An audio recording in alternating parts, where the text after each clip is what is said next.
അപ്പോൾ ദേ ഒരു പഴയ കേക്ക് ബോർഡും കുറച്ച് ടിഷ്യൂ പേപ്പറൊക്കെ ഉണ്ടെങ്കിൽ എടുത്തുകൊണ്ട് പോരെ നമുക്കിന്നൊരു അടിപൊളി ടെക്സ്ചർ ആർട്ട് ചെയ്യാം. അപ്പോൾ ടെക്സ്ചർ ആർട്ടൊക്കെ എങ്ങനെ ചെയ്യുന്നതെന്നുള്ളത് ഞാൻ വലിയ കാര്യമായിട്ട് എക്സ്പ്ലെയിൻ ചെയ്തൊന്നും തരണ്ട, നിങ്ങൾക്ക് എല്ലാവർക്കും അറിയാവുന്നതാണെന്ന് എനിക്കറിയാം.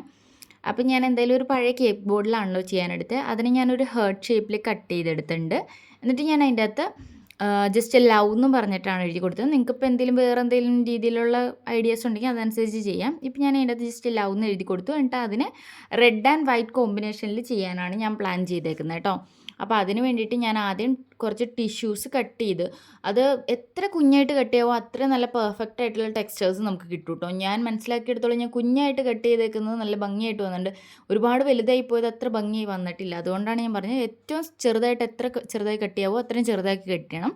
എന്നിട്ട് വെള്ളത്തിലിട്ട് സോക്ക് ചെയ്യണം. ഒരു 10-15 മിനിറ്റ് മാക്സിമം മതി, അതിനുള്ളിൽ നല്ലോണം സോക്കായി കിട്ടും. പിന്നെ വെള്ളം ഡ്രെയിൻ ചെയ്തെടുത്തിട്ട് അതിൻ്റെ അകത്ത് പശയും അതുപോലെ തന്നെ നമ്മുടെ കളറും ഏത് കളറാണ് വേണ്ടത് അത് മിക്സ് ചെയ്ത് കൊടുക്കണം. അപ്പോൾ ഗ്ലൂവും അത്യാവശ്യം ആഡ് ചെയ്യണം കേട്ടോ, എന്നാലാണ് നല്ല സ്റ്റിഫായിട്ട് കിട്ടുള്ളൂ. പിന്നെ ഞാനത് ബോർഡിലേക്ക് വെച്ച് കൊടുക്കുകയാണ് ചെയ്തത്. ഇതുപോലെയാണ് റെഡ് അപ്ലൈ ചെയ്ത് കഴിഞ്ഞിട്ടുണ്ട് കേട്ടോ. ഞാൻ ആ എഴുതിയേക്കണ എഴുത്തിൽ മാത്രം റെഡ് വെച്ച് കൊടുത്തു, ബാക്കിയുള്ളത് ഇതേ വൈറ്റാണ് പിന്നെ ഞാൻ വെച്ച് കൊടുക്കുന്നത് കേട്ടോ.